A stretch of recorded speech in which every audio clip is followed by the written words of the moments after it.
Hello and welcome back. This is Cavo. And before we jump into these top 20, I just want to give a cheers and a big thank you to all those new subscribers. It was so heartwarming to see the great discussion and talk and likes with my first video ever. So once again, I appreciate it so much for those subs. And hopefully I'll be giving you some interesting content, at least from my perspective, which, what a great perspective, right? No, who knows? But anyway, thank you. And if you're watching this and you haven't subscribed, subscribe. Hey, it's the one thing it seems like now that you can do and helps others, makes people feel good, and it doesn't cost anything.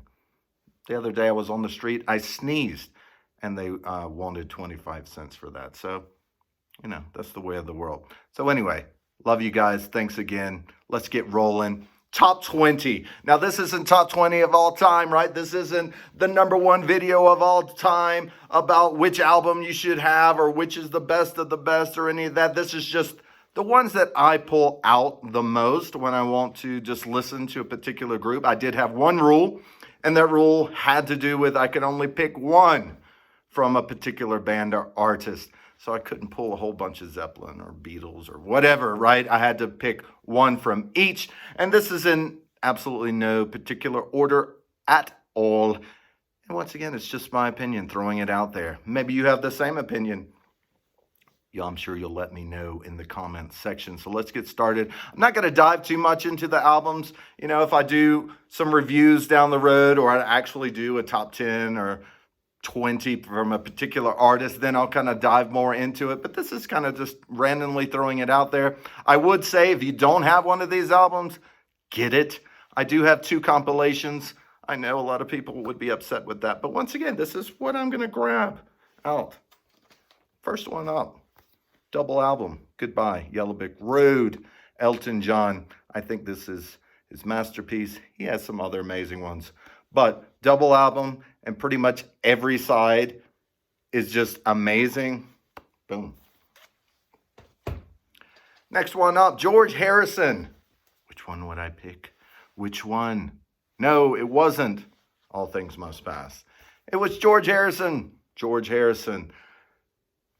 He's in love.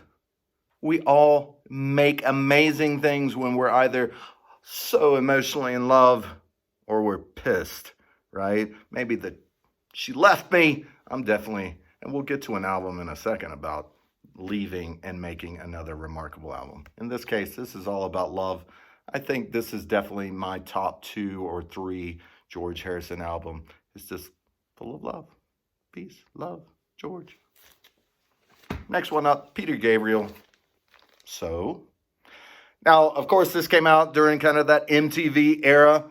I'm a part of that, you know, I was born in 74, so definitely the 80s and all of that, and seeing Sledgehammer and others on here, but, you know, medleys in your eye. Anyway, great album. This is the one I was referring to when it came to breakups and making an amazing album. I would say his top 2, if not best album of all time for him. Blood on the Tracks, Mr. Dylan. Just once again, another great front to back. He's upset. He's sad.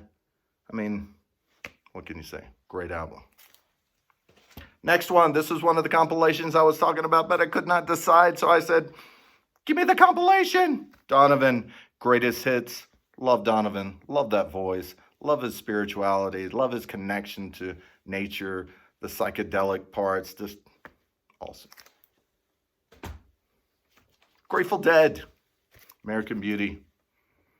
Love Grateful Dead. I love Jerry Garcia's amazing voice. Of course, Bob Weir, but great album. Definitely my favorite Dead album.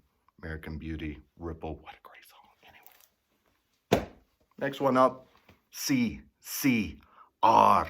Creedence, Clearwater Revival. Cosmos Factory. Love Creedence. Love Fogerty, love his guitar playing, love that raspy voice. My favorite, CCR, Cosmos Factory. Next, Mr. Lennon. Very tough for me. But I did pick Imagine, of course, from the iconic Imagine, I think is the most iconic transformative song. I wish it was more transformative, but I love this album.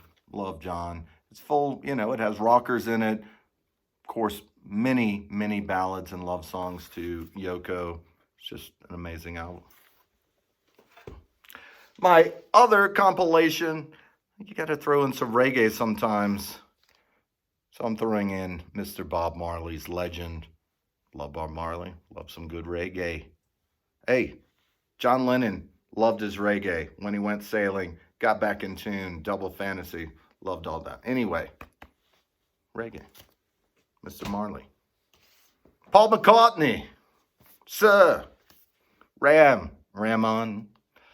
I think this is in my top 3 Paul McCartney albums. Maybe I'll do a video about my top Paul albums. But I love Ram. I love the fact, very experimental in many ways. A lot of people didn't like it when it first came out. I think it's finally getting the respect that it deserves. And just an amazing album. Ram. Next one. George Michael. Pride and Prejudice. I love George Michael. Of course, once again, this is during that MTV times. This was the album After Faith. The Freedom 90. And he's not even in the video. And it's nothing but models. And he's flaming his amazing jacket, right? And blowing up the famous jukebox. And like I said, he's not even in the music video. It's nothing but supermodels, male and female. Great album. He really gets away and becomes to the heart in this album. Anyway, Mr. George Michael, Pride and Prejudice. Men at Work. Love Men at Work. They were not around long enough. I thought they had amazing, just amazing stuff. I love their beat. I love the singing. Business as Usual. Of course, this has some of their big hits on it. Who Can It Be Now? Down Under. But front to back, another great album. Now, I did say I wasn't going to be getting into these albums. Hopefully, I'm not doing that too much. Give you another cheers.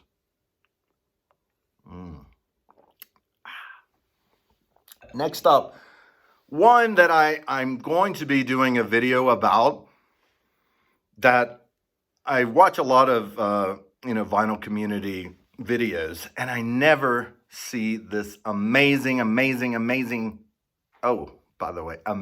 artist, Natalie Merchant. And this one in particular, Motherland.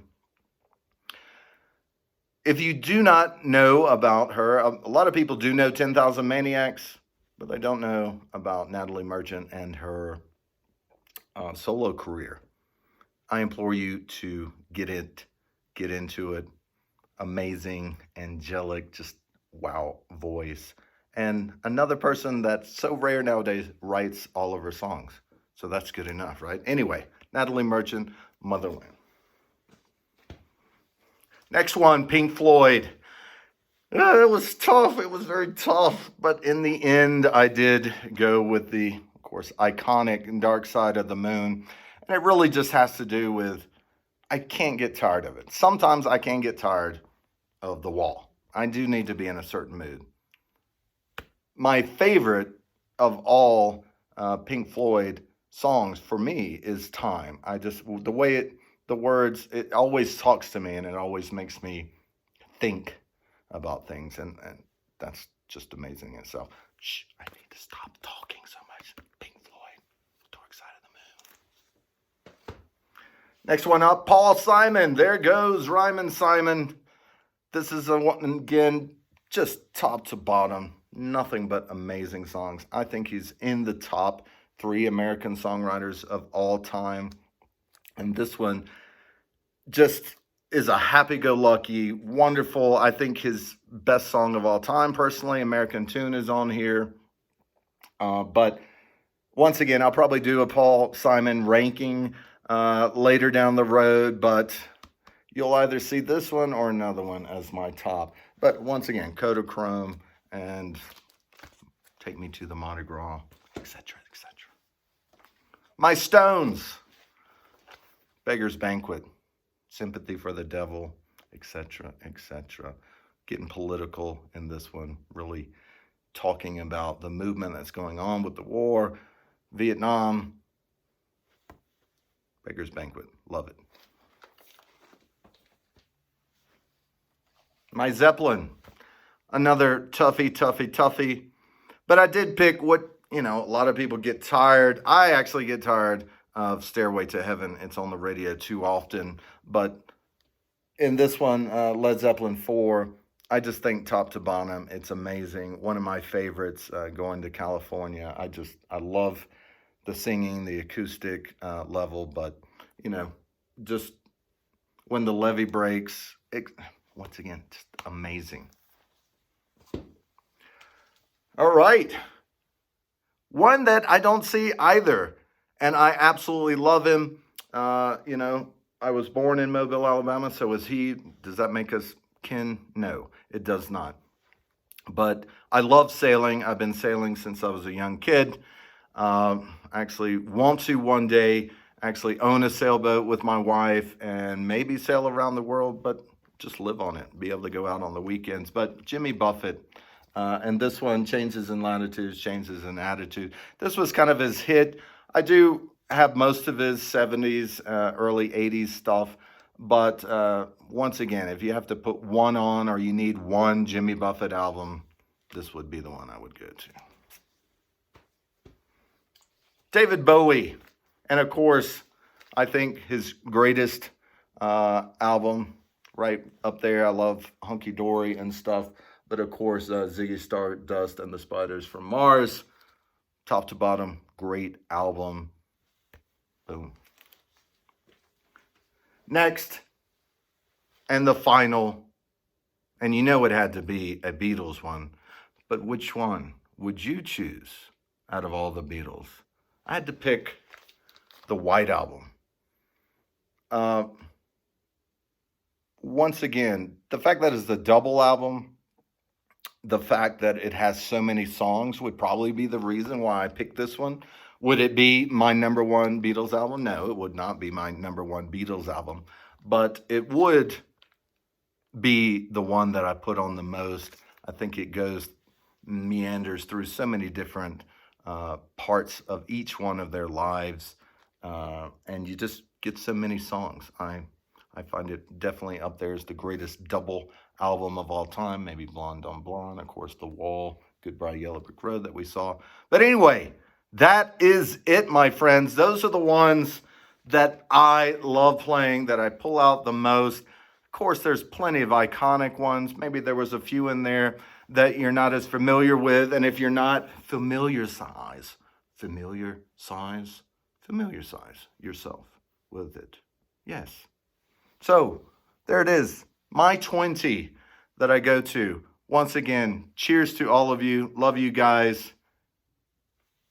Till the next one, this is Cavo. Cheers.